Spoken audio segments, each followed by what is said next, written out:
Bonjour, je m'appelle Jacques Rigaud et mon fils est atteint depuis bientôt 15 ans de schizophrénie lourde et hyper handicapante. Il est comme beaucoup réfractaire aux traitements existants qui, dans son cas, ne font que l'assommer au sens propre du terme et lui faire prendre du poids, 30 kilos au dernier traitement. Sa vie est un calvaire et la nôtre aussi. On pourrait nommer cette maladie le cancer de l'âme, mais aujourd'hui un cancer qui serait totalement incurable. Or, depuis quelques années, un chercheur français de très haut niveau, le professeur Frotillan, ingénieur chimiste, pharmacien, professeur d'université et ancien patron de labo de recherche. Et il proclame, dans le vide, semble-t-il, qu'il a une solution pour soulager les symptômes des psychoses, comme la schizophrénie, ainsi aussi que ceux d'autres maladies neurodégénératives, comme Alzheimer ou Parkinson. Des essais par des volontaires ont été effectués et semblent montrer qu'il a raison. Quel espoir! D'ailleurs, j'ai bien dit soulager les symptômes et non guérir ces maladies.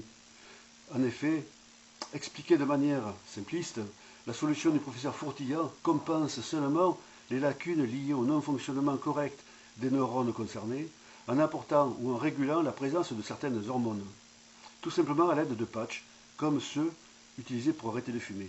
En tous les cas, un espoir immense se fait jour pour les malades concernés et les familles. Seulement, le professeur Frotillan est aujourd'hui victime d'une campagne de désinformation injuste, injustifiée, en fait une cabale qui est menée pour d'obscures raisons, qui en tout cas impacte négativement l'immense espoir que nous avons.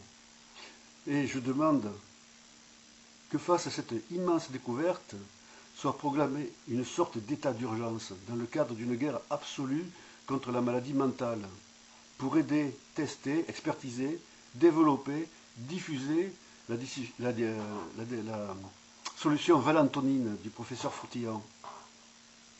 L'histoire montre que visiblement on a su le faire à une certaine époque, pour le sida par exemple.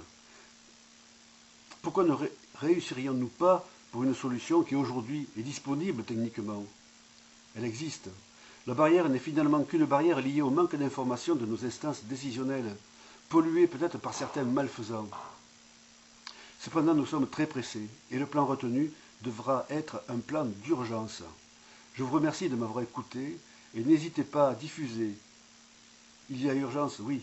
Je fais partie aujourd'hui d'une association de malades, parents et amis de malades, forte de 600 personnes concernées, l'association Maluval, les malades utilisateurs de valentonine, et dont certains ont bénéficié des bienfaits de la solution valentonine Frotillan.